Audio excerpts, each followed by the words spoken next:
Bismillahirrahmanirrahim. Assalamualaikum warahmatullahi wabarakatuh. Perkenalkan, nama saya Muhammad Koharudin dari SMP Negeri 2 Pleret. Saya CGP Angkatan ke-7. Saya akan memaparkan aksi nyata modul 1.4 tentang budaya positif. Adapun rancangan tindakan untuk aksi nyata saya sebagai berikut. Yang pertama adalah latar belakang. Murid tidak suka peraturan karena selama ini jika mereka melakukan pelanggaran maka akan mendapatkan hukuman dan cenderung akan mempermalukan dirinya. Adapun tujuan aksi nyata saya adalah yang pertama, menciptakan murid yang merdeka dan disiplin diri yang kuat. Kemudian tujuan aksi nyata yang kedua adalah untuk menumbuhkan budaya positif di sekolah dengan meyakini nilai-nilai kebajikan universal. Adapun tolak ukur keberhasilan diseminasi saya adalah yang pertama, terbentuknya keyakinan kelas melalui kegiatan kesepakatan kelas yang dilakukan oleh wali kelas dan siswa. Dan yang kedua adalah siswa mampu menerapkan dan menjalankan keyakinan kelas yang telah dibuat. Lini masa tindakan. Langkah-langkah tindakan yang akan dilakukan adalah yang pertama, meminta izin terlebih dahulu kepada kepala sekolah untuk mendiseminasikan bersama rekan-rekan guru. Kemudian yang kedua, mengumpulkan rekan-rekan guru untuk melakukan diseminasi budaya positif. Dan yang ketiga, berkoordinasi dan berkolaborasi dengan wali kelas untuk membuat keyakinan kelas serta memantau, merefleksi, dan mengevaluasi keyakinan kelas yang telah dibuat. Adapun dukungan yang dibutuhkan, yang pertama dukungan dari kepala sekolah, rekan guru, serta murid-murid agar tindakan yang telah disusun dapat dilakukan dengan lancar. Kemudian dukungan yang kedua yang saya butuhkan adalah sarana dan prasarana untuk menumbuhkan budaya positif di sekolah. Dan yang terakhir, dukungan orang tua dalam melakukan budaya positif di rumah. Berikut merupakan kegiatan diseminasi yang saya lakukan di sekolah mengenai pemahaman dan pengalaman budaya positif. Pak Mamat membawa ragi, membuat roti hanya satu. Saya ucapkan selamat pagi. Assalamualaikum warahmatullahi wabarakatuh.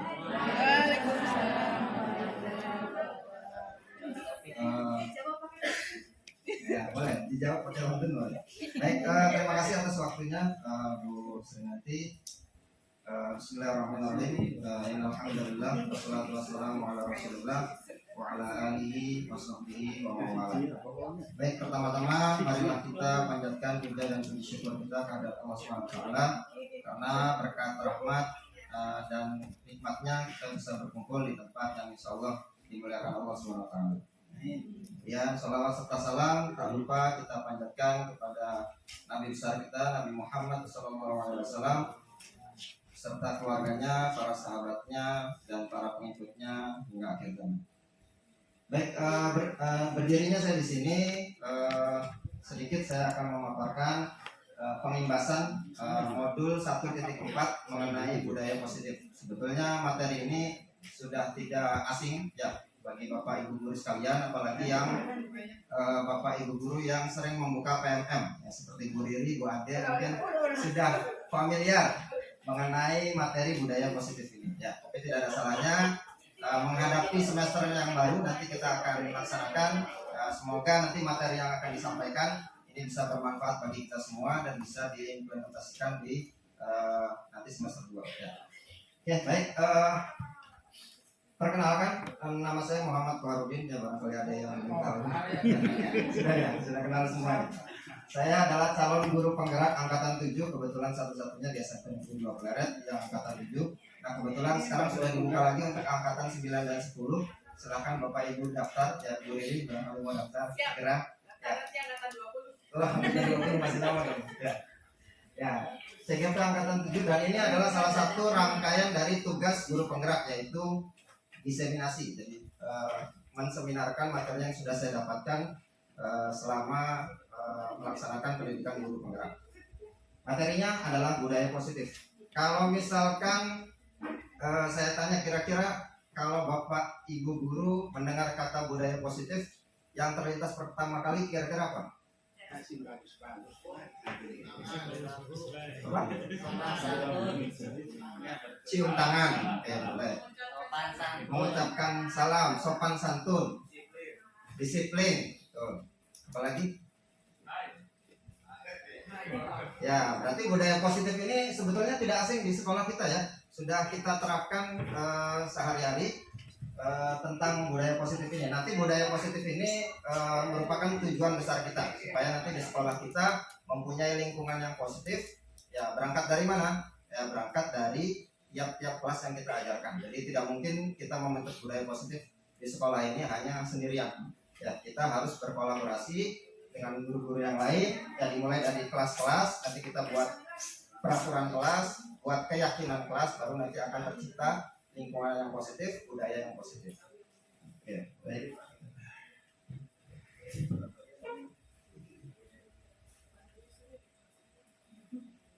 Ke infocus kamu hari. Oke.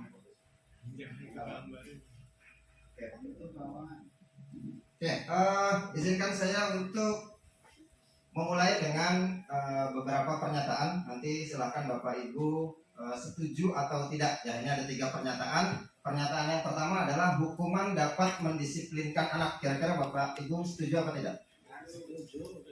Hukuman dapat mendisiplinkan anak. Kira-kira menurut Bapak Ibu guru ini bagus atau tidak? Atau setuju atau tidak?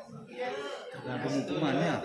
Setuju. Ada yang ingin mengemukakan pendapatnya? Kira-kira kenapa setuju? Ada? Supaya jerah Pak anaknya. Supaya jerah anaknya. Oke. Ada lagi? Hukuman yang bagaimana dulu? Hukuman yang bagaimana dulu? Betul. Kita lanjut ke pernyataan yang kedua. Nah, ini pemberian hukuman dengan hal positif seperti membaca atau membersihkan halaman sekolah dapat meningkatkan disiplin anak. Setuju atau tidak? Setuju.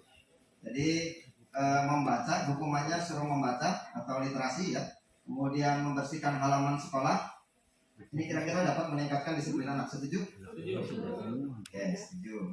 Kemudian yang ketiga, memberi penghargaan dapat meningkatkan motivasi anak. Memberi penghargaan dapat meningkatkan motivasi anak. Setuju? Setuju? Setuju.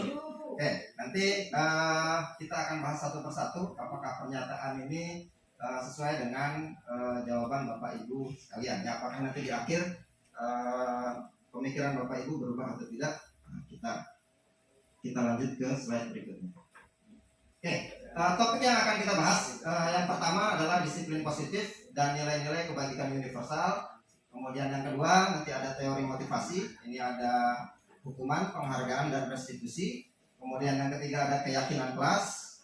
Kemudian yang keempat adalah kebutuhan dasar manusia. Yang kelima ini ada 5 posisi kontrol guru. Ini penting sekali yang perlu kita pahami betul. Ya, sebelum nanti kita mengajar atau mendidik di semester 2, kita harus tahu 5 posisi kontrol guru. Kemudian yang ketiga, yang terakhir adalah segitiga restitusi. Nah, ini segitiga restitusi kemarin saya sudah melaksanakan segitiga restitusi ini. Nanti kita akan lihat dokumentasinya.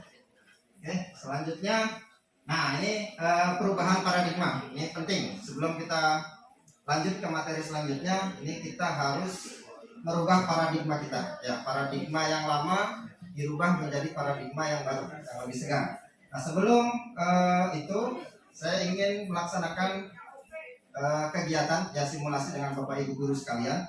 Ya, simulasinya adalah di sini ada cobalah kegiatan membuka. Kegiatannya namanya cobalah buka. Nah, ini nanti ada yang bertugas sebagai A, ada yang bertugas sebagai B. Nanti yang A ini adalah yang mengepalkan tangan. Ya, kemudian nanti seolah-olah yang dikepal itu sesuatu yang sangat berharga, yang tidak ternilai harganya. Kemudian yang kedua, yang orang yang kedua, yang bagian B itu mencoba dengan segala cara untuk membuka kepalan tangan. Ya, dengan cara apa? Bisa dengan cara dibujuk, dirayu, atau bisa diintimidasi, dimarahi. Pokoknya supaya tangan kepalanya terbuka. Ya. Nah sekarang coba kepalakan tangan Bapak Ibu, kepalan tangannya. Nggak mau, kenapa? Karena di dalam kepalan ini terdapat harta karun yang sangat berharga. Oh gitu. Mau Buka deh, capek itu ngepal tangan terus. mau dikasihkan. Oh, saya bayar 10.000 mau nggak? Buat bensin lumayan, 15.000 deh. Tidak. Atau 1 juta deh, lumayan kan 1 juta tuh. Tidak. Enggak juga. Atau ini deh, Sekali terakhir deh. saya. Ini kalau misalkan Bayan nggak buka, saya buka rahasianya di nyonya nih nanti. Mau nggak? Kalau nggak buka, nanti saya buka nih rahasianya. Mau nggak? Tidak. Nggak mau. Oke, baik. Terima kasih Bayan. Oke, Bapak Ibu Guru sekalian terima kasih. Nah, kira-kira dari yang saya lakukan, Bapak Ibu Guru lakukan, kira-kira apa yang bisa didapat dari pelajaran tersebut? Materi dan dengan rahasia yang sangat baik, tetap dia tidak mau membuka tangannya karena dia punya keyakinan bahwa apa yang dia pegang itu sangat berharga, sehingga dia tidak mau dapat membuka apapun. Oke, terima kasih Bu Nanti. Bagus sekali jawabannya ya. Jadi Pak Ian tidak mau membuka kepalan tangannya karena beliau meyakini bahwa di dalam tangannya itu sesuatu yang sangat berharga, tidak boleh dilihat oleh orang lain. Ya, itu satu pendapat dari Bu Sri Nanti. Sekarang pertanyaannya, dalam kegiatan ini sesungguhnya siapa yang memegang kendali atau kontrol untuk membuka atau menutup kepalan tangan? Diri kita sendiri, itu poinnya. Ya, kita coba buka slide berikutnya. Nah, kita sendirilah yang memegang kontrol atas kepalan tangan kita. Apakah kita membuka atau menutup kepalan tangan kita, itu tergantung pada diri kita masing-masing, sesuai dengan kebutuhan dasar kita saat itu. Jadi kontrol diri itu sebetulnya yang memegang adalah diri sendiri. Jadi kita kalau misalkan menyuruh anak kerjakan tugas, kira-kira semua mengerjakan nggak? Ada yang tidak mengerjakan, ada yang mengerjakan dan ada yang tidak mengerjakan. Nah, itu membuktikan bahwa kontrol itu tidak bisa dikontrol oleh orang lain, tapi kontrol diri itu ada pada diri sendiri. Ya. Oke, lanjut ke slide berikutnya. Nah, ini perubahan paradigma teori kontrol. Ini menurut sebetulnya guru itu bisa mengontrol murid nggak? Dari teori sebelumnya. Bisa. Nah, berdasarkan teori sebelumnya bahwa kontrol diri itu berpusat pada diri sendiri. Nah, sekarang kalau misalkan kita mengontrol murid, itu sebenarnya ilusi. Sebetulnya murid itu dia bukan dikontrol oleh guru, tapi mengizinkan dirinya untuk dikontrol. Ya, itu adalah ilusi teori guru mengontrol murid. Jadi murid sebetulnya dia mengizinkan dirinya sendiri untuk dikontrol oleh guru. Tujuannya apa? Tujuannya untuk menghindari hukuman. Ya, biasanya seperti itu. Jadi sebetulnya kalau misalkan ada nggak anak yang melawan sama kita? Kalau misalkan kita menyuruh sesuatu, ada kan? Nah, itu bukti bahwa kontrol diri itu dipegang oleh diri sendiri. Ya. Kemudian selanjutnya ada ilusi bahwa kritik membuat orang merasa bersalah dan dapat menguatkan karakter. Nah, kritik ini kadang membuat orang ini rendah diri. Ya. Tapi nanti ada kritik yang membangun atau konstruktif. Ya. Kemudian selanjutnya ilusi bahwa semua penguatan posisi efektif dan bermanfaat, ilusi bahwa orang dewasa memiliki hak untuk memaksa. Ini kalau misalkan langkah terakhir kita membujuk siswa, kemudian siswanya tidak terbujuk, akhirnya ujung-ujungnya kita maksa ke siswa. Kira-kira itu secara psikologis bagus atau tidak? Ya, tidak baik untuk anak ya, karena kalau dipaksa mungkin anak melakukan sesuatu yang kita inginkan, tapi pada saat itu saja. Nanti memaksa itu biasanya jangka pendek ya, tapi untuk jangka panjangnya nanti anak tidak akan melakukan sesuatu dengan baik ya. Ya, betul. Memang itu tadi yang saya katakan, ada istilah dipaksa kemudian terbiasa ya. Dipaksa dulu baru terbiasa, karena dipaksa itu biasanya sifatnya sementara. Mereka hanya melakukan yaitu karena untuk menghindari hukuman. Ya, nanti selanjutnya ya kalau misalkan tidak ada kita ya tidak akan melakukan. Contoh sederhana, misalkan kita naik motor tanpa helm ya. Kita naik motor tanpa helm, tapi kalau misalkan ada polisi kita pakai helm. Atau di sini aja yang deket deh, yang di Ramayana. Nah, saya contohkan yang sederhana saja. Nah, rata-rata ada yang lawan arus nggak? Saya Siapa yang harus? Karena betul. Kalau ada polisi, kira-kira gimana? Tidak berani. Oh, polisi. Berani karena lihat bettingan ya. Lawan polisi. Ya, itu contoh sederhana ya. Jadi kalau misalkan betul, situasi kondisinya memungkinkan kita untuk memaksa murid agar murid menuruti apa yang kita. Betul, itu termasuk motivasi eksternal. Jadi harus dipaksa, tapi nanti untuk jangka panjangnya siswa tidak akan melakukan seperti itu, seperti yang dia inginkan. Maksa itu jangan kalau bisa jangan dipaksa ya. Sesuatu yang dipaksa itu nggak enak ya, Bu Ririan. Jangan dipaksa-paksa ya, jangan dipaksa-paksa. Sukarela ya, harus ikhlas ya. Motivasi harus datang dari diri sendiri, dari internal, tidak boleh dari eksternal. Kalau eksternal nanti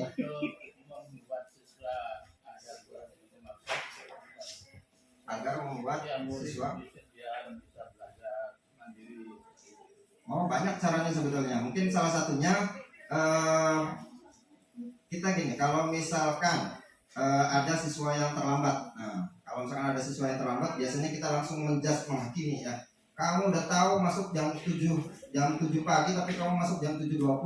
Sana lari keliling lapangan 3 kali. Nah, itu termasuk tipe-tipe guru yang penghukum ya. Tapi sebenarnya nanti kalau misalkan mau yang betulnya, kita harus tanya dulu ya, tanya ke siswanya kira-kira apa yang menyebabkan siswa tersebut terlambat ya. Jangan sampai langsung menjudge. Nah, caranya nanti untuk supaya tidak kita memaksa murid, salah satu caranya adalah kita tanya ke siswanya, ke muridnya, kira-kira apa yang dia senangi ya.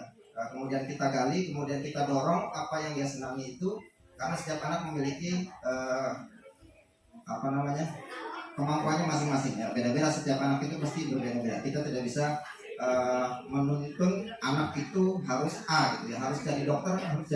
Kita punya anak misalkan ya, kalian harus jadi dokter. Nah, itu tidak bisa didoktrin seperti itu, karena setiap anak mempunyai kemampuannya masing-masing ya. Kalau anak itu tindakannya itu terulang terus, nah itu berarti ya itu akibat dari dipaksa itu ya. Kalau dipaksa, waktu itu dia akan melaksanakan apa yang kita perintahkan, tapi selanjutnya akhirnya apa? Akhirnya dia mengulang lagi. Karena apa? Karena bukan dari dirinya. Kalau datang dari dirinya sendiri, keinginan dia sendiri, maka dia tidak akan mengulangi lagi. Makanya cara kita mendisiplinkan anak mungkin nanti ya apa-apa.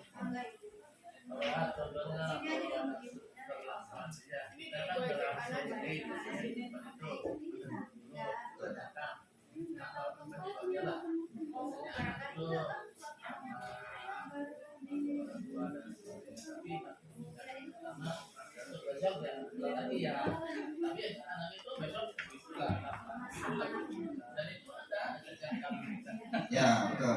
Nanti kita akan bahas di posisi kontrol guru. Nanti ada beberapa tipikal guru. Ada guru penghukum, ada guru sebagai manajer. Nah, nanti kita akan bahas ya di slide selanjutnya.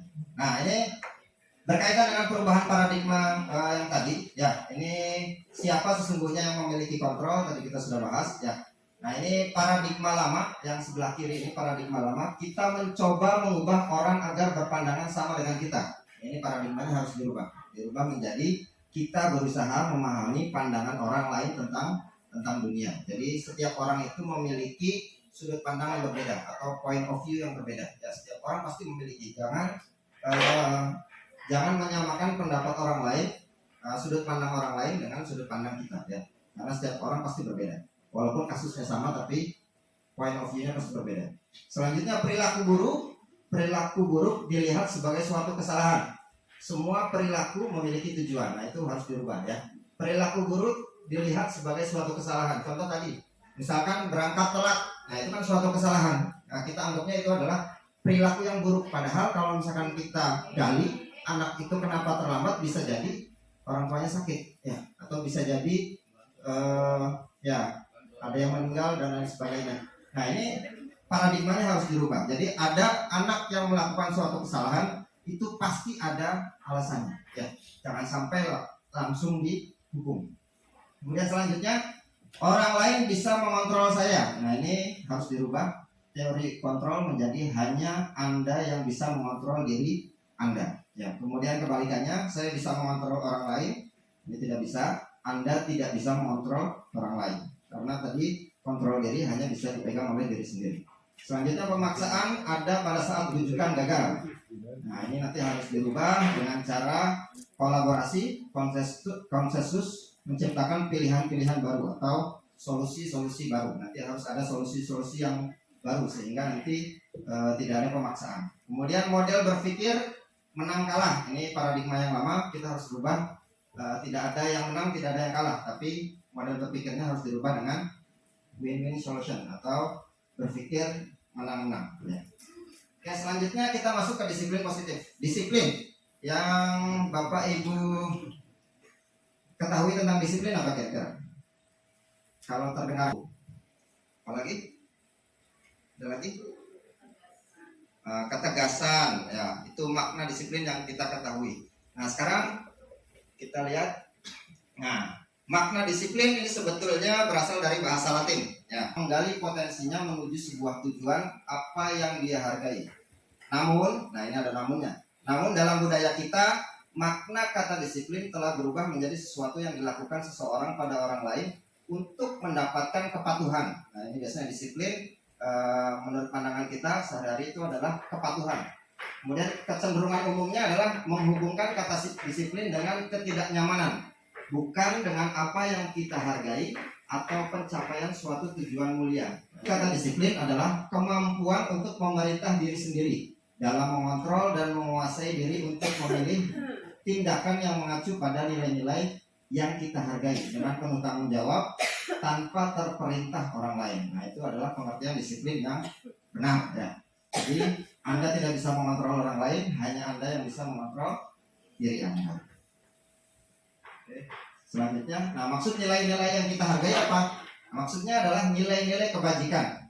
Nilai-nilai kebajikan itu adalah sifat-sifat positif manusia yang merupakan tujuan mulia yang ingin dicapai setiap individu. Nah, ini nilai-nilai kebajikan yang ingin dicapai oleh setiap anak Indonesia. Kita kenal dengan istilah profil pelajar Pancasila. Nah, ini ada beberapa sifatnya, ada beriman, bertakwa kepada Tuhan Yang Maha Esa, dan berakhlak mulia, kemudian mandiri, bernalar kritis, berkebinekaan global, bergotong royong, dan kreatif. Nah, ini semua perilaku memiliki tujuan. Ini teori motivasi perilaku manusia, ini ada 3 ya. Tadi yang saya katakan, yang pertama, nah, jadi perilaku manusia ini ada motivasinya ya. Seseorang melakukan sesuatu itu ada motivasinya. Yang pertama, untuk menghindari ketidaknyamanan atau hukuman. Contoh sederhana, misalkan kita datang telat ya, jangan murid terus contohnya. Contohnya misalkan guru ya, guru misalkan datang pagi-pagi ke sekolah, masuknya kan jam 7. Nah, ternyata guru tersebut masuknya jam 6.30. Nah, ternyata dia masuk jam 6.30 tuh motivasinya apa? Motivasinya ada yang untuk menghindari hukuman. Hukumannya misalkan berupa teguran dari kepala sekolah, ya, atau dipanggil kepala sekolah, atau ditegur sama Bu Neti, ya, atau sama Pak Jun. Nah, itu kita berperilaku melaksanakan sesuatu atas dasar menghindari hukuman. Anak pun seperti itu, ya. Kadang tadi ilusi bahwa guru mengontrol murid, padahal sebetulnya tidak, ya. Nah, kemudian di sini nanti akan muncul kalau misalkan motivasinya untuk menghindari hukuman, apa yang akan terjadi apabila saya tidak melakukannya? Nah, itu akan muncul pertanyaan seperti itu. Ini motivasi eksternal, motivasi dari luar, ya. Jadi kalau misalkan kita berangkat pagi, motivasinya hanya untuk menghindari hukuman, ini termasuk motivasi level 1 atau level awal, ya, paling rendah. Nah, kemudian motivasi yang kedua, untuk mendapatkan imbalan dari orang lain atau institusi. Nah, jadi kalau misalkan kita berangkat pagi, ternyata ada udang di balik batu, ya. Kita berangkat pagi-pagi, ternyata ingin mendapatkan pujian, ya, ingin mendapatkan, oh gurunya rajin ternyata, ya pagi-pagi sekali. Nah, kemudian mendapatkan penghargaan dari sekolah. Nah, tujuannya untuk itu ya termasuk motivasi eksternal. Ya, jadi ada dua tuh. Yang pertama sama yang kedua. Yang pertama itu level 1, yang kedua adalah level kedua. Ini dua-duanya adalah motivasi eksternal. Yang paling baik apa? Yang paling baik adalah yang ketiga, untuk menghargai diri sendiri. Jadi motivasi kalau kita melakukan sesuatu itu untuk menghargai diri sendiri. Ya, misalkan kita datang pagi-pagi. Kenapa kita datang pagi-pagi motivasinya? Motivasinya adalah misalkan saya ingin bertanggung jawab. Ya, saya ingin bertanggung jawab karena saya adalah guru. Ya, guru itu kan digugu dan ditiru. Ya, berarti kita harus memberikan contoh yang baik, suri toladan yang baik. Ing ngarso sung tolodo, ing marso mamang karso, apa lagi? Tuturi hendak handaya. Ya, Mangan itu roso. ya roso eco. Ya, itu motivasi internal ya. Motivasi yang datang dari diri sendiri. Itu adalah motivasi yang paling baik. Ya, jadi mulai dari sekarang ketika kita melakukan sesuatu, jangan untuk menghindari hukuman, jangan untuk mendapatkan pujian, tapi untuk menghargai diri kita sendiri. Ya, begitu pula murid sama. Oke, selanjutnya, nah ini kebutuhan dasar manusia. Ternyata kebutuhan dasar manusia ini setiap orang berbeda-beda ya. Kita berusaha memahami pandangan orang lain tentang dunia. Setiap orang memiliki gambaran berbeda. Nah, ini ada 5 kebutuhan dasar manusia. Yang pertama adalah cinta kasih dan kasih sayang. Ya, cinta kasih dan kasih sayang ini semua orang pasti membutuhkan ini ya. Ya, dari nyonya. Pak Jun dari nyonya ya, jangan dari yang lain, bahaya. Selanjutnya kesenangan. Nah, kesenangan ini termasuk uang nih. Ya, termasuk uang masuknya ke kesenangan. Ya, saya pengennya balon nggak apa-apa. Saya kadang waktu kecil tuh kalau ada balon seneng gitu. Yang sekarang juga seneng kalau ada balon. Ya, apalagi balonnya yang lain ya. Oke, selanjutnya kebebasan. Ya, nah ini pikirannya kemana-mana. Ya, jawab yang lain. Bahaya nih ya. Terus Kalau di depan dulu tuh luar biasa. Pikirannya tuh jauh sekali. Ya. Gurunya pintar-pintar S2 semuanya. Oke, baik, selanjutnya kebebasan. Ya, seseorang membutuhkan kebebasan. Ya, kadang di kelas ada anak yang nggak mau diem, pengennya bebas aja ya. Bosan Pak. Nah, itu ada yang seperti itu. Kita juga kadang sama ya. Kita juga kalau misalkan dijejali sama materi terus itu bosan ya. Pasti harus ingin memiliki kebebasan. Kemudian yang selanjutnya penguasaan. Nah, penguasaan, kekuasaan ini juga kebutuhan dasar manusia. Dan yang terakhir adalah survival atau bertahan hidup. Nah, ini Ibu Ani. contoh ya. Ibu Ani, guru dari SMP Negeri Kuso, sedang bingung menghadapi salah satu murid di kelasnya. Ceritanya namanya Agus nih. Ya. Beberapa anak telah datang dan mengeluhkan si Agus ini seringkali meminta bekal makan siang mereka dengan paksa. Jika Anda menghadapi situasi seperti Ibu Ani, kira-kira apa yang Bapak Ibu lakukan? Nah, kalau misalnya ada anak yang seringkali memaksa meminta bekal dari temannya yang lain, kira-kira apa yang dilakukan? Ibu Ani ada Ibu Ani. Kira-kira apa yang dilakukan Bu? Kalau misalkan ada anak yang memaksa meminta bekal orang lain? Ditanya alasannya dulu. Subhanallah, Masya Allah jawabannya ya luar biasa. Kita lihat di sini. Ya, dalam konteks penerapan disiplin positif, mengetahui kebutuhan mana yang sedang berusaha dipenuhi oleh Agus. Ya, tadi berkaitan dengan 5 kebutuhan dasar manusia. Apabila jawaban Agus ketika ditanya, Agus, kenapa kamu tadi memaksa minta bekal sama si Siuk? Ya. Kenapa kamu minta bekal memaksa? Ya, ternyata jawaban Agus misalkan karena ia lapar. Ya, ia lapar dan orang tuanya tidak membawakannya bekal makan siang. Kebutuhannya adalah bertahan hidup. Nah, ini kebutuhan yang pertama. Kemudian yang kedua, kalau misalkan jawaban Agus karena ia senang temannya jadi memperhatikan dia, kebutuhannya adalah cinta dan kasih sayang. Nah, kalau misalkan ditanya jawabannya adalah, oh dia merasa hebat karena temannya jadi takut dan nurut sama dia.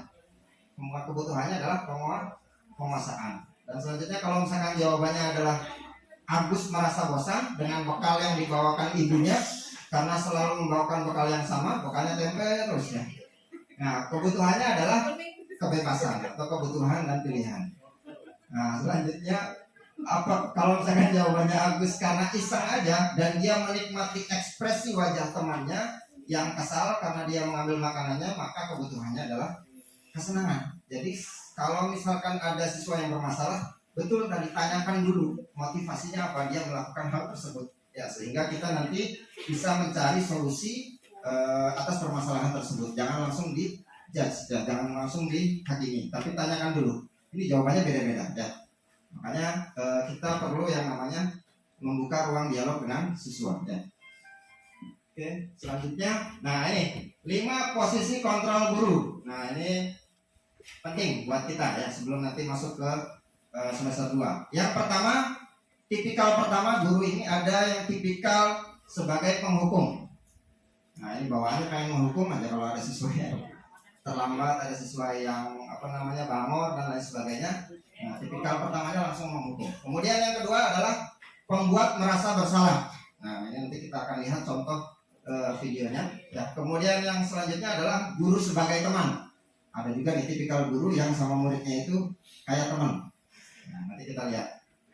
Selanjutnya adalah guru sebagai pemantau. Dan yang terakhir yang paling bagus adalah guru sebagai manajer. Nah, kita lihat.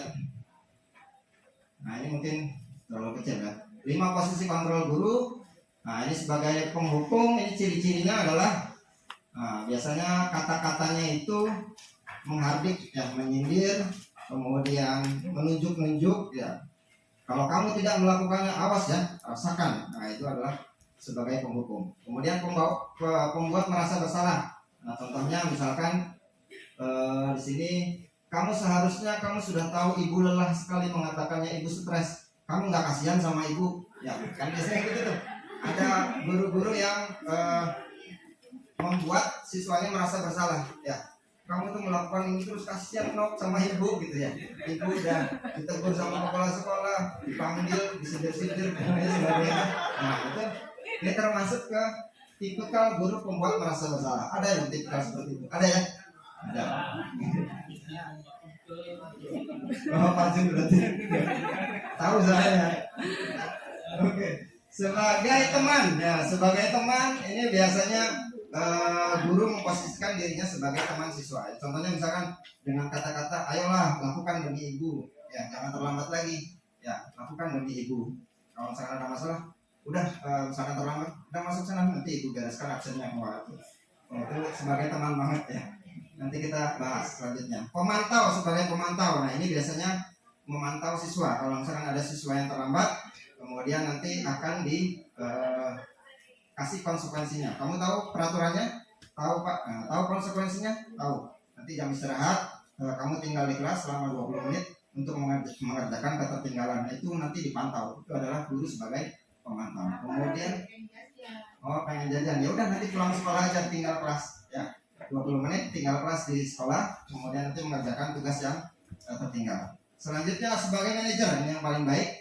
Nanti sebagai manajer ini murid meletakkan dirinya sebagai individu yang positif dan dunia berkualitas. Bagaimana cara saya memperbaiki keadaan? Nanti sebagai manajer ini, guru dia tidak langsung menjudge, menghukum siswa ketika siswa melakukan kesalahan.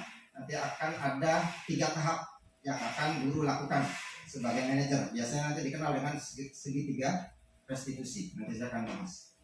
Oke, selanjutnya. Nah, ini pernyataan yang biasa keluar dari mulut seorang guru ya. Misalkan contoh di sini pernyataan yang pertama, saya kecewa sekali dengan kamu. Nah, ini pembuat orang merasa bersalah. Ini ciri-cirinya adalah kata-katanya, pernyataannya salah satunya adalah saya kecewa sekali dengan kamu. Ya, ini membuat merasa bersalah. Kemudian yang kedua, kamu tidak pernah benar melakukannya. Ya, kamu lagi ya. Yang melakukan kesalahan bosan ibu melihatnya ya. Kamu lagi ya. Tahu soalnya. Selanjutnya itu adalah tipe-tipe penghukum ya. Kemudian ciri-cirinya pernyataannya seperti itu. Sering ke BK, ketemu itu ada modus tuh ya. Oke, selanjutnya ayolah lakukan demi ibu atau demi bapak. Nah ini ciri-ciri guru sebagai teman. Kemudian apakah kamu mau mendapatkan stiker bintang hari ini? Nah ini salah satunya ciri-ciri dari pernyataan guru sebagai pemantau. Kemudian bagaimana kamu bisa menyelesaikan masalah ini? Nah ini yang paling bagus nih. Guru posisinya sebagai manajer. Jadi solusinya datang bukan dari guru, tapi kadang solusinya datang dari anak sendiri. Nah, kita pancing dengan pertanyaan-pertanyaan yang memicu jawaban siswa atau pertanyaan pemantik ya seperti tadi. Bagaimana kamu bisa menyelesaikan masalah ini? Nanti anak ketika digali seperti itu nanti dia akan tahu, oh Pak, saya nanti kedepannya saya nggak akan mengulangi kesalahan yang sama. Nah, itu yang paling penting ya. Jangan sampai ketika murid melakukan kesalahan kemudian meminta maaf sudah selesai. Ya, ada guru yang seperti itu. Pak, saya minta maaf sudah melakukan hal ini.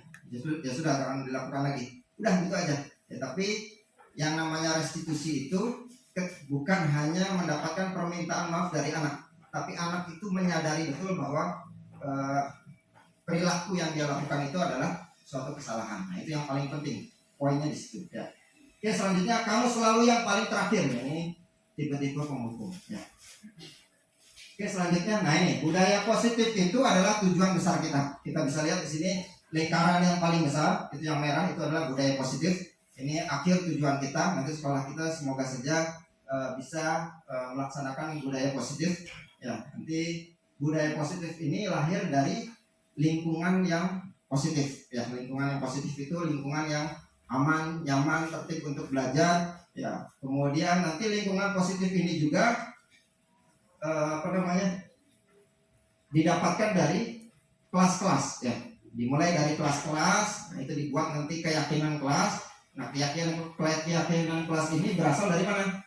Dari peraturan kelas. Nah, setiap kelas kan sudah punya peraturan masing-masing yang sudah ditempel di tembok. Nah, nanti itu dibuat menjadi keyakinan kelas. Kemudian ketika keyakinan kelasnya dilaksanakan, maka nanti akan membentuk lingkungan yang positif. Kemudian kalau lingkungannya sudah positif, nanti akan menjadi budaya yang positif. Kalau budayanya sudah positif, ya insya Allah nanti akan baik ya sekolahnya. Oke, kita lanjut ke keyakinan kelas. Nah, ini apa bedanya keyakinan kelas dengan peraturan kelas? Nah, kita lihat di sini. Keyakinan kelas adalah nilai-nilai kebajikan atau prinsip-prinsip universal yang disepakati bersama secara universal, lepas dari latar belakang suku, negara, bahasa maupun agama. Menurut Gosen, suatu keyakinan akan lebih memotivasi seseorang dari dalam, atau yang tadi disebut adalah motivasi intrinsik ya, atau motivasi internal. Seseorang akan lebih bersemangat untuk menjalankan keyakinannya daripada hanya sekedar mengikuti serangkaian peraturan. Nah, ini bedanya keyakinan sama peraturan. Keyakinan kelas sama peraturan kelas itu berbeda ya. Sama tadi contohnya ketika kita meyakini betul bahwa memakai helm itu adalah untuk keselamatan kita, kita pasti jauh dekat pasti akan pakai helm. Tapi bedanya kalau misalkan kita hanya mengikuti peraturan yang dilaksanakan dari polisi, ya kalau misalkan ada polisi ya kita nggak pakai helm. Itu bedanya. Selanjutnya nanti setiap kelas membentuk keyakinan kelas. Ini yang pertama adalah keyakinan kelas bersifat abstrak daripada peraturan. Ini bedanya ya. Kalau peraturan kan biasanya panjang ya, jangan membuang sampah sembarangan. Kalau misalkan nanti keyakinan kelas itu lebih pendek ya, tapi sifatnya abstrak. Nanti kita akan kasih contohnya. Kemudian selanjutnya keyakinan kelas berupa pernyataan-pernyataan yang universal, jadi masih bersifat umum. Kemudian pernyataan keyakinan kelas senantiasa dibuat dalam bentuk positif, jadi kata-katanya itu menggunakan kata-kata yang positif. Kemudian keyakinan kelas hendaknya tidak terlalu banyak sehingga mudah diingat dan mudah difahami. Nah, ini bedanya keyakinan kelas sama peraturan. Kalau peraturan biasanya panjang, tapi kalau keyakinan kelas ini singkat, padat, tapi jelas. Kemudian semua warga kelas sebaiknya ikut berkontribusi dalam membuat kegiatan kelas lewat curah pendapat. Jadi nanti bisa membuat keyakinan kelas itu dengan cara dikasih apa itu namanya, yang kotak kecil itu, kertas kotak kecil apa itu? Itu post-it ya, post-it dikasih ke satu-satu siswa, kemudian silahkan ditulis keyakinan kelas yang menurut kalian ingin dilaksanakan di kelas kita kira-kira apa. Nah, itu bisa menggunakan itu. Jadi semua warga kelas itu sebaiknya ikut berkontribusi, sehingga nanti kalau misalkan mereka melanggar, ya maka mereka harus siap menerima konsekuensinya. Kemudian selanjutnya bersedia meninjau kembali keyakinan kelas dari waktu ke waktu. Nah, nanti bisa ditinjau kembali, barangkali nanti ada yang ditambah atau ada yang kurang. Nah, ini bedanya peraturan dengan keyakinan kelas. Contoh, misalkan ada peraturan selalu kembalikan buku ke tempatnya. Nah, ini keyakinan kelasnya kita rubah dengan tanggung jawab. Selanjutnya, dilarang mengganggu orang lain. Nah, nanti keyakinan kelasnya dirubah menjadi menghormati orang lain dan diri sendiri. Nah, kemudian hadir di sekolah 15 menit sebelum pembelajaran dimulai. Nah, ini adalah komitmen pada tujuan. Ya. Kemudian dilarang melakukan kekerasan. Ini adalah untuk keselamatan atau untuk menghormati orang lain. Dilarang menggunakan narkoba. Nah, berarti untuk menjaga kesehatan. Bergantian atau menunggu giliran, menghormati orang lain atau bersabar. Gunakan masker. Nah, ini adalah untuk kesehatan. Jangan berlari di kelas atau koridor. Nah, ini adalah keyakinan kelasnya adalah keamanan atau keselamatan. Oke, selanjutnya. Nah, sebelum masuk ke segitiga restitusi, ini ada contoh video. Nanti Bapak Ibu silahkan cermati betul 1 video yang nanti akan saya putarkan. Ini adalah beberapa tipe guru atau 5 posisi kontrol guru. Ada sebagai penghukum, sebagai apa tadi? Ya, sebagai teman, pemantau, sebagai manajer dan lain sebagainya.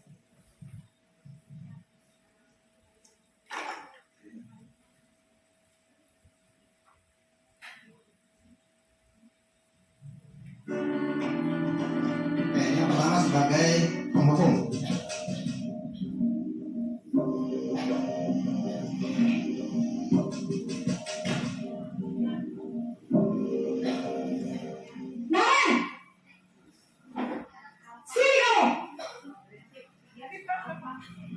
Selamat pagi, Bu.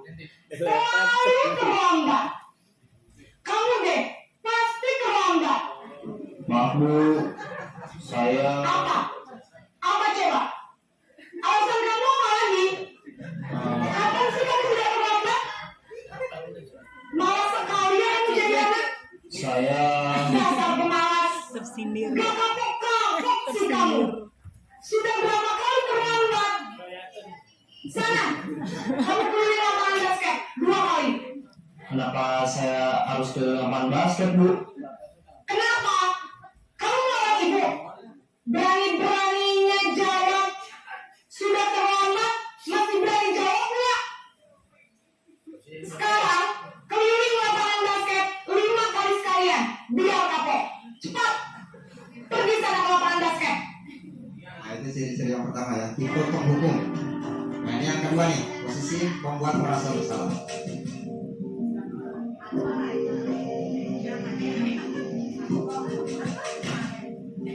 Situasinya sama, tapi cara penanganannya berbeda. Naren,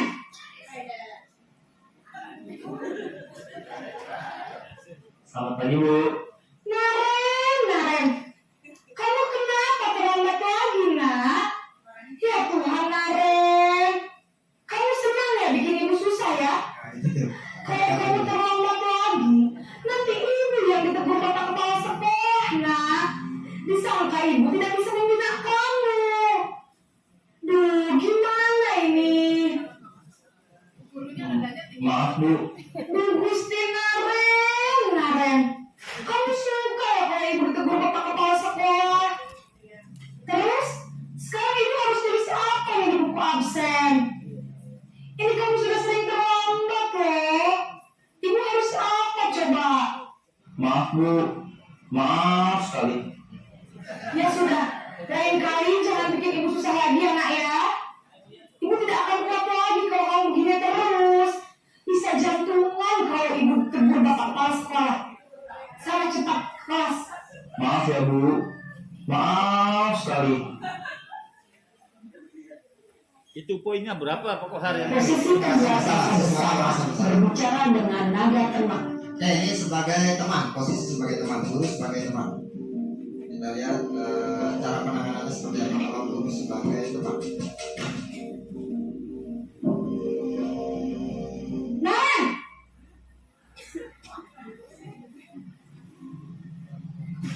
Selamat pagi, Bu. wah sudah jam berapa ini nak? Guru baru. Terlambat lagi ya sayang. Iya Bu, habis ibu saya lupa bangunkan saya Bu. Kamu malah menyalahkan ibu kamu. Kamu bukannya anak yang larinya paling kencang. Kok terlambat sih? Iya Bu, saya memang terlambat bangun tadi. Jadi biarpun saya lari kencang, tetap gak kekejar Bu. Ya sudah sana. Nanti lain kali larinya lebih kencang lagi ya. Biar gak terlambat lagi. Bikin seneng ibu. Demi ibu. Bisa kan? Bisa Bu. Ya sudah sana masuk kelas. Ibu beresin urusan absen kamu. Kamu ini ada-ada saja.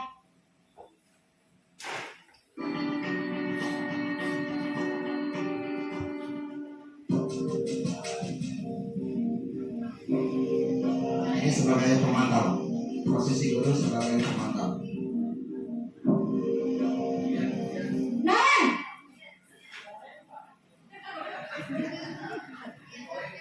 Selamat pagi Bu. Nah, apa peraturan sekolah kita tentang jam berapa kita harus masuk sekolah, nak? Kita harus di sekolah jam 7 Bu. Iya betul, sekarang sudah jam 7.20. Naren sudah tahu konsekuensinya jika terlambat hadir. Paham Bu, saya harus tinggal kelas pas jam istirahat selama 20 menit. Iya benar, konsekuensinya demikian. Jadi nanti jam 9.30 pas istirahat, kamu harus tinggal di kelas, kerjakan tugas tambahan untuk ketertinggalan kamu, ya? Baik Bu.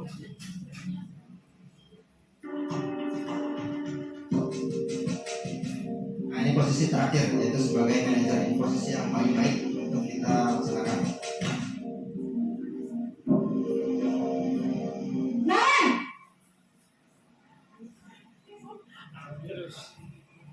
Selamat pagi Bu. Selamat pagi Naren. Maaf Bu, saya terlambat. Iya, sekolah masuknya jam 7, sekarang sudah jam 7.20. Jadi sekarang bagaimana ini Naren? Maaf Bu, saya lupa setel alarm saya semalam. Baiklah, menurut kamu, keyakinan sekolah yang mana yang perlu kamu tingkatkan? Menghargai diri sendiri dan orang lain mungkin ya Bu. Setuju. Jadi, apakah Naren meyakini prinsip saling menghormati tersebut? Iya Bu, saya meyakininya. Apakah Naren bersedia memperbaiki masalah keterlambatan ini? Bersedia Bu. Bagaimana kamu akan perbaiki masalah keterlambatan ini? Saya akan coba untuk tidak lupa menyetel alarm saya Bu. Baik, kalau Naren lupa menyetel alarm di rumah, ada orang yang kira-kira bisa bantu mengingatkan tidak? Ada Bu, kakak saya, Kak Emma. Ada lagi selain Kak Emma? Selain Kak Emma, ada ibu saya. Baik, jadi yang mengingatkan Naren adalah Kak Emma dan ibu kamu ya? Kira-kira akan mulai setel alarm kapan nih Naren? Setelah pulang sekolah, akan segera saya lakukan. Baik, jadi Naren akan setel alarm untuk bangun besok pagi dan akan diingatkan oleh kakak dan ibunda Naren ya. Ada lagi yang mungkin perlu dilakukan Naren agar tidak terlambat bangun lagi? Tidak ada Bu. Baik Naren, terima kasih untuk kerjasama kamu. Sekarang kamu perlu kembali ke kelas untuk belajar. Baik Bu, terima kasih. Naren, Ya, itu 5 posisi kontrol guru ya dalam menghadapi situasi yang sama tapi cara menanganinya berbeda. Nah, nanti kira-kira dari kelima contoh yang tadi ada di video tersebut, kira-kira Bapak Ibu termasuk tipikal guru yang mana? Ya, macam-macam ya. Nah, nanti kita ambil yang paling baik adalah posisi sebagai manajer ya. Kenapa sebagai manajer? Karena kalau kita lihat dari video tersebut, ketika posisi guru sebagai manajer itu ketika ada siswa yang berbuat salah, itu yang pertama kali dilakukan adalah nanti kita bahas tentang segitiga restitusi. Ini berkaitan dengan video tadi. Nah, segitiga restitusi itu apa? Ini proses menciptakan kondisi bagi murid untuk memperbaiki kesalahan mereka sehingga mereka bisa kembali pada kelompok mereka dengan karakter yang lebih kuat. Jadi melalui restitusi, guru dapat membantu murid menjadi lebih memiliki tujuan disiplin positif serta memulihkan dirinya setelah berbuat salah. membantu murid untuk jujur pada diri sendiri dan mengevaluasi dampak dari kesalahan yang dilakukan, memberikan penawaran bukan pemaksaan.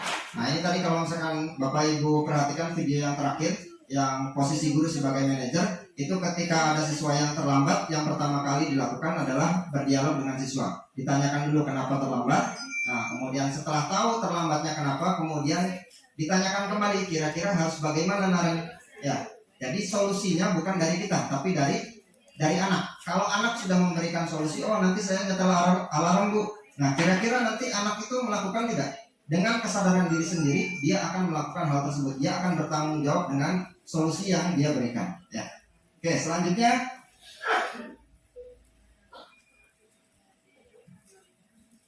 Pak, sebentar. Ya. Nanti kan tadi Naren kan melakukan solusi seperti itu ya. Ya. Nah, sebagai guru apakah perlu menanyakan pada orang tua untuk memastikan bahwa dia melakukan? Betul. Nah itu tambahan juga. Nanti setelah siswa itu memberikan solusi, nanti tidak serta-merta kita biarkan saja, tapi nanti kita pantau juga. Ya nanti ditanya ke orang tuanya, dipastikan ke orang tua tadi siswanya terlambat, karena kita juga berdialog. Ini tadi seperti apa namanya? Kalau misalkan kita mengatasi masalah tersebut tidak hanya dari anak tersebut, tapi nanti dilibatkan juga orang tuanya. Ya karena di sekolah orang tuanya kita, tapi di rumah nanti yang mengawasi adalah orang tua. Nanti kita bel orang tuanya, kita hubungi orang tuanya, kemudian ditanyakan, nanti diingatkan bahwa siswa anak ibu tadi terlambat. Kemudian nanti solusinya dari anak ibu adalah nyetel alarm, tolong dipantau. Ya. Jadi nanti anak apakah melakukan atau tidak, nanti kita tanya ke orang tuanya. Nah itu sebagai pemantaunya, karena kita tidak bisa memantau anak nyetel alarm atau tidak di rumah, ya karena kita tidak nginep di rumahnya. Ya. Oke, selanjutnya segitiga restitusi. Nah ini segitiga restitusi, kalau dilihat yang paling bawah, kita slide saja biar jelas. Nah ini segitiga restitusi yang paling bawah itu adalah menstabilkan identitas. Ya tadi yang dilakukan di posisi manajer adalah yang pertama kali ketika siswa melakukan kesalahan adalah menstabilkan identitas. Ya jadi nanti pertanyaan-pertanyaan yang muncul itu adalah kalau misalkan ada orang yang berbuat salah atau siswa yang berbuat salah, kita stabilkan dulu emosinya. Ya, jangan sampai siswa itu emosinya masih belum stabil. Ya, ketika misalkan ada dua orang berantem, ada siswa yang berantem, itu jangan sampai dua-duanya dibawa ke BK kemudian langsung dimarahin. Ya, tapi distabilkan dulu emosinya, ditanya misalkan kenapa melakukan hal tersebut. Kemudian setiap orang pasti berbuat salah. Ya, Bapak juga pernah melakukan kesalahan.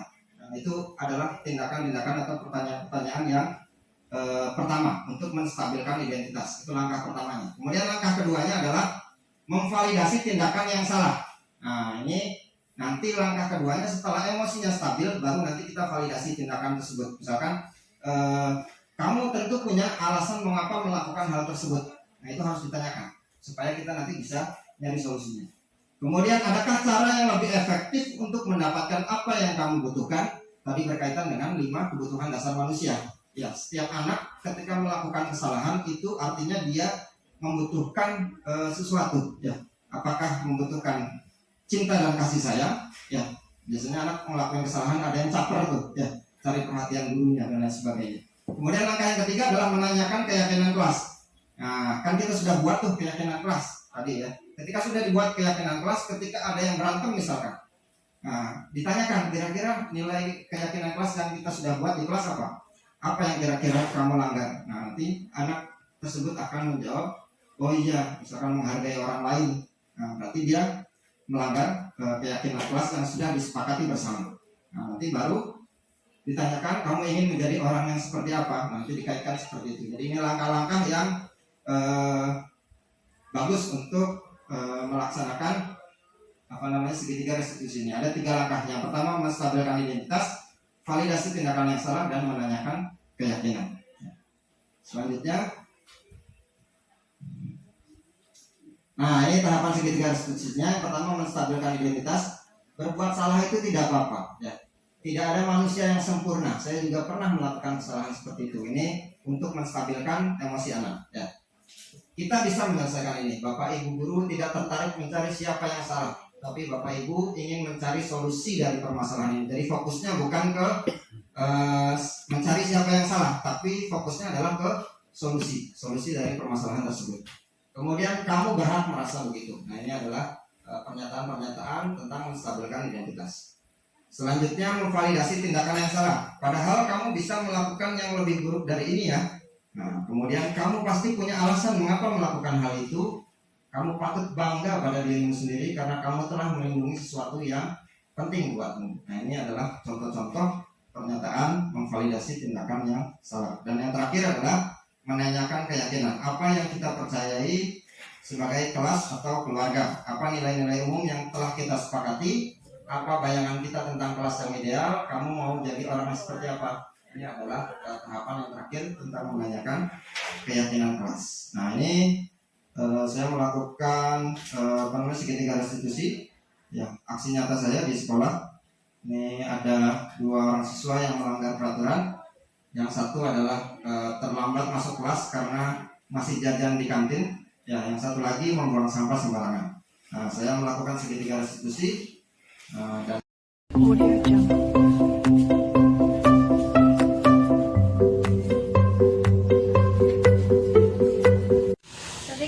Waalaikumsalam. Mangga Sepi dulu. Sepi, kamu tadi kemana saja? Dari kantin, Pak. Sepi tahu nggak kesepakatan kelas kita seperti apa? Iya, tahu. Nah, kita istirahat berapa menit? 30 menit. 30 menit. Tadi sudah jam berapa? 9.45. Nah, kita istirahat itu sampai jam 9.30. Tadi Sepi masuk jam 9.45. Berarti telat berapa menit? 15 menit. 15 menit. Berarti Sepi melanggar nggak? Melanggar. Melanggar. Kalau melanggar berarti salah nggak? Salah. Salah. Nah, tapi yang perlu Sepi ingat, semua manusia itu pasti pernah berbuat salah. Ya, Bapak juga pernah berbuat salah. Tapi yang perlu diingatkan bahwa semua permasalahan itu pasti ada jalan keluarnya. Nah, sekarang Bapak mau tanya, alasan Sepi terlambat kenapa? Jadi saya asik ngobrol sama teman sekelas sehingga tidak dengar suara bel masuk, jadi telat. Jadi sekarang ngobrol ya? Iya. Nah, sekarang coba diingat-ingat lagi, dulu kita pernah buat kesepakatan kelas ya. Nah, salah satu kesepakatan kelas yang kita sepakati itu adalah harus disiplin dan tepat waktu.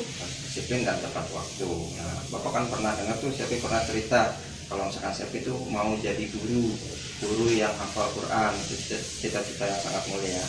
Nah, itu harus dimulai dari sekarang. Ya, Sepi harus mempunyai sikap yang disiplin dan tepat waktu. Nah, sekarang Bapak mau tanya, kira-kira setelah ini tindak lanjutnya bagaimana? Iya, Pak, saya akan memperbaiki diri agar lebih disiplin dan lebih menghargai waktu. Terima kasih, Pak, atas nasihatnya. Ya, sama-sama. Ya, Bapak percaya sama Sepi, Sepi bisa berubah, bisa lebih baik lagi. Kemudian bagi saya, Sepi nanti akan lebih disiplin lagi. Nah, Bapak doakan semoga Sepi nanti menjadi guru yang benar-benar hafal Quran.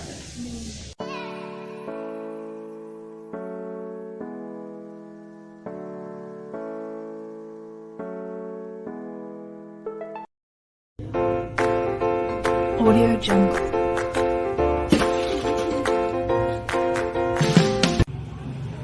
Assalamualaikum. Waalaikumsalam. Ya, mangga sini silakan dulu. Ada aku Bapak yang dari sini ke sini.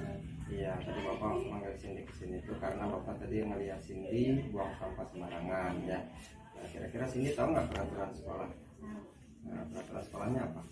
Dilarang buang sampah sembarangan. Oh iya, dilarang buang sampah sembarangan. Berarti tadi Cindy melanggar nggak? Salah nggak? Ya, nggak apa-apa ya.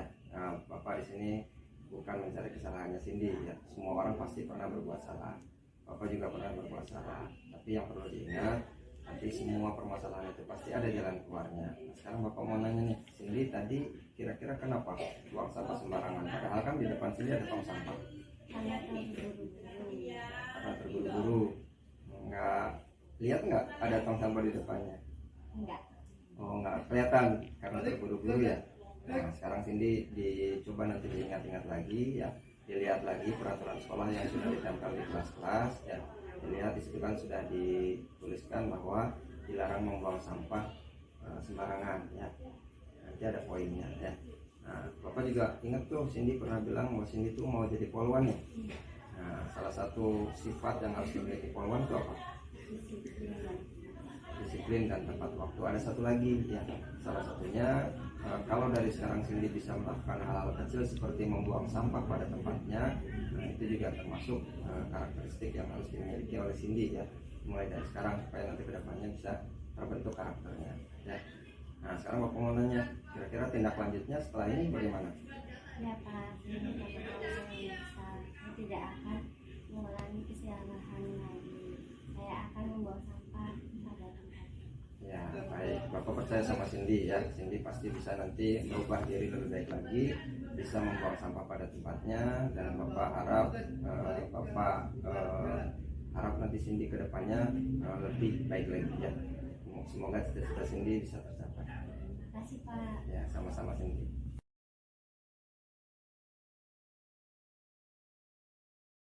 Perasaan saya setelah Pak Kohar melakukan praktik segitiga konstitusi terhadap kasus saya yang melanggar disiplin waktu, saya sangatlah senang dan terkesan kepada Pak Kohar. Ketika saya melakukan kesalahan, Pak Kohar tidak memarahi atau menghukum saya, tapi justru menasihati dan mengasih arahan dan mencari jalan keluarnya. Terima kasih Pak Kohar.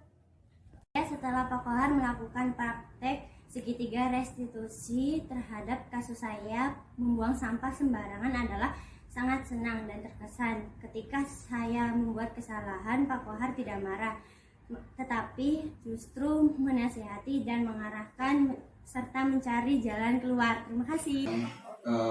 Hasilnya belum bisa kelihatan karena libur duluan. Nanti kita lihat ya, itu saja materi yang bisa saya sampaikan. Kurang lebihnya mohon maaf karena waktunya juga sedikit ya.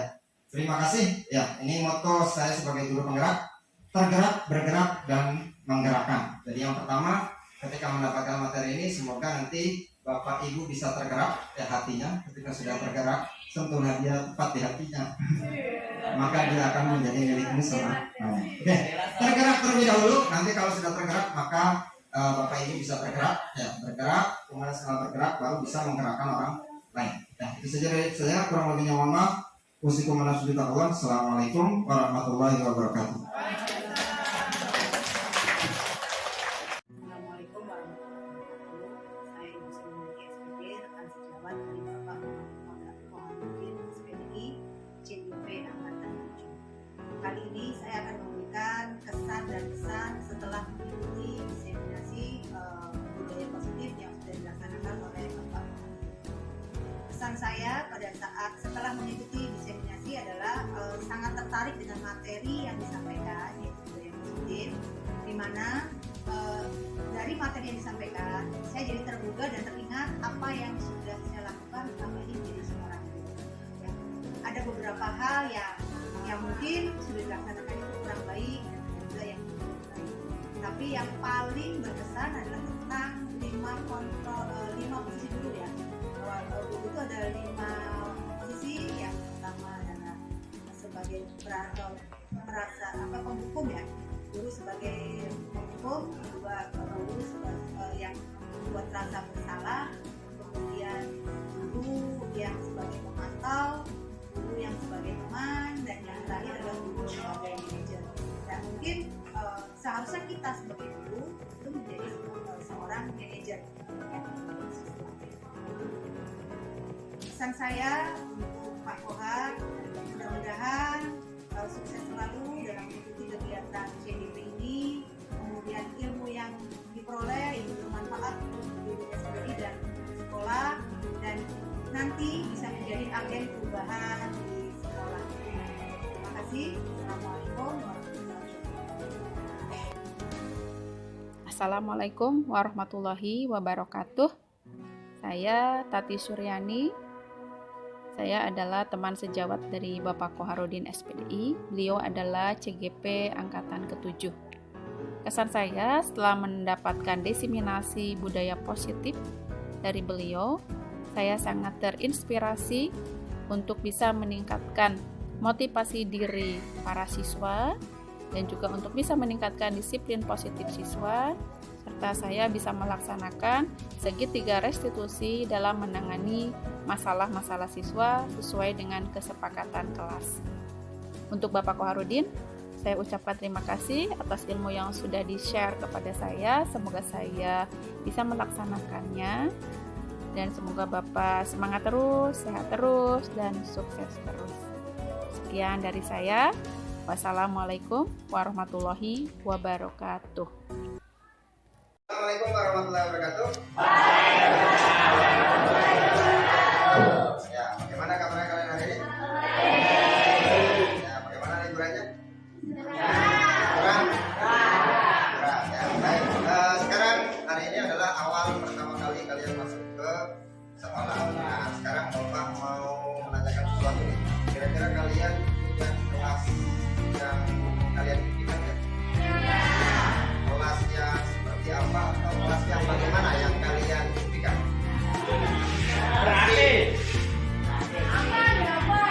Aman, damai, bersih. Ya, ada lagi?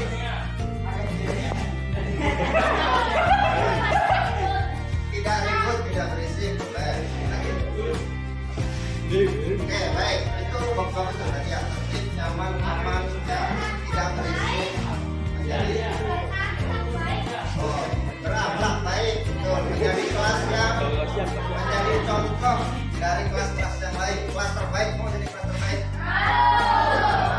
Ya, bagus. Kelas impian kalian tadi Bapak tanyakan ada jawabannya bagus. Nah, sekarang pertanyaan Bapak ya, pertanyaan Bapak selanjutnya adalah kira-kira bagaimana caranya supaya kelas impian kalian tercapai? Mewujudkannya dengan cara melaksanakannya, kemudian menerapkannya. Nah, sekarang tidak melanggar aturan tersebut. Bagus sekali. Berarti kita harus buat apa?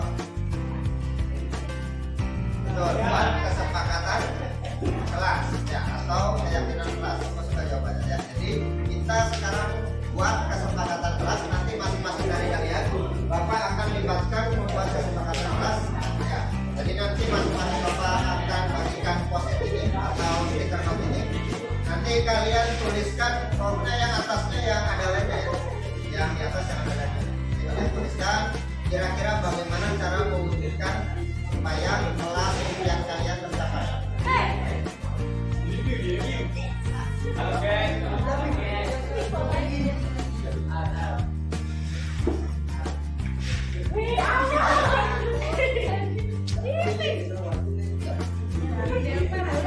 Iboy.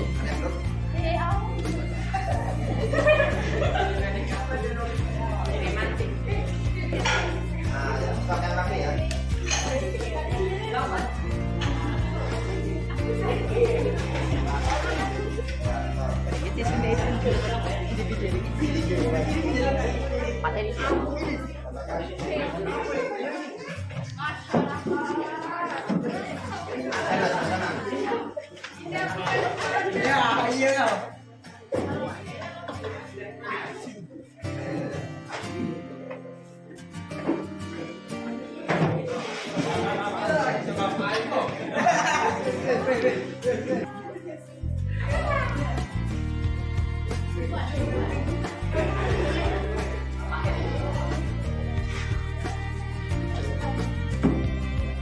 Ibu.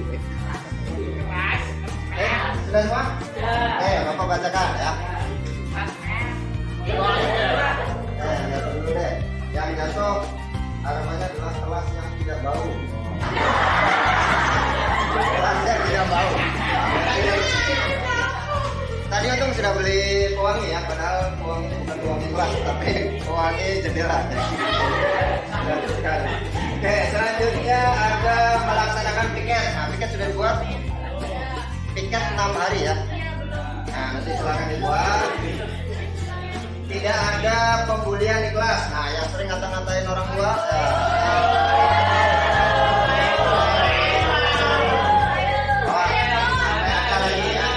Ada lagi pembulian di kelas. Tidak boleh. Kemudian saya memimpikan kelas yang bersih, aman, damai, tertib, dan saling mensupport. Ini bagus nih, ya. Ingat, bersih, kelasnya aman, damai, ya. Berarti tidak boleh ada yang berantem, ya. Tertib, ya tertib. Peraturan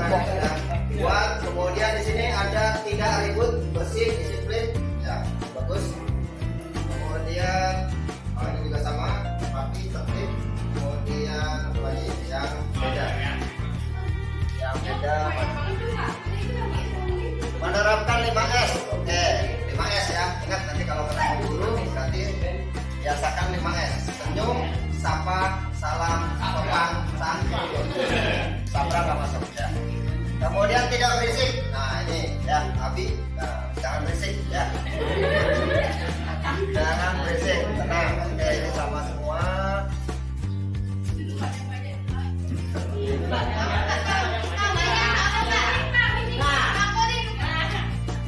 Ingin menjadikan anak siswa-siswi 9M menjadi anak yang sopan santun, tidak berkata kasar, serta ingin menjadikan kelas yang tidak berisik. Nah itu ingat, kata-kata kasar ya.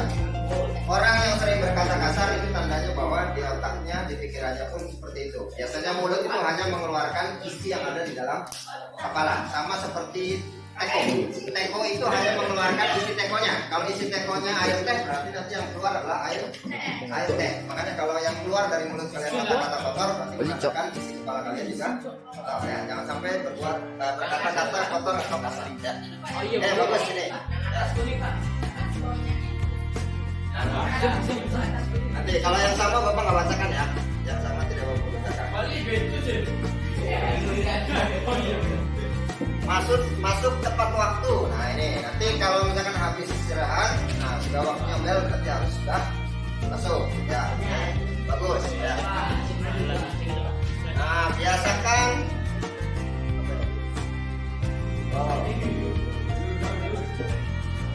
Nah tadi sudah di itu ya. Biasakan tadi minta maaf, minta tolong dan terima kasih. Ya. Kemudian memakai pakaian yang rapi sudah ya. Sudah, ada lagi yang beda? Tidak ada PR. Nah, PR. Emang selama ini banyak PR-nya?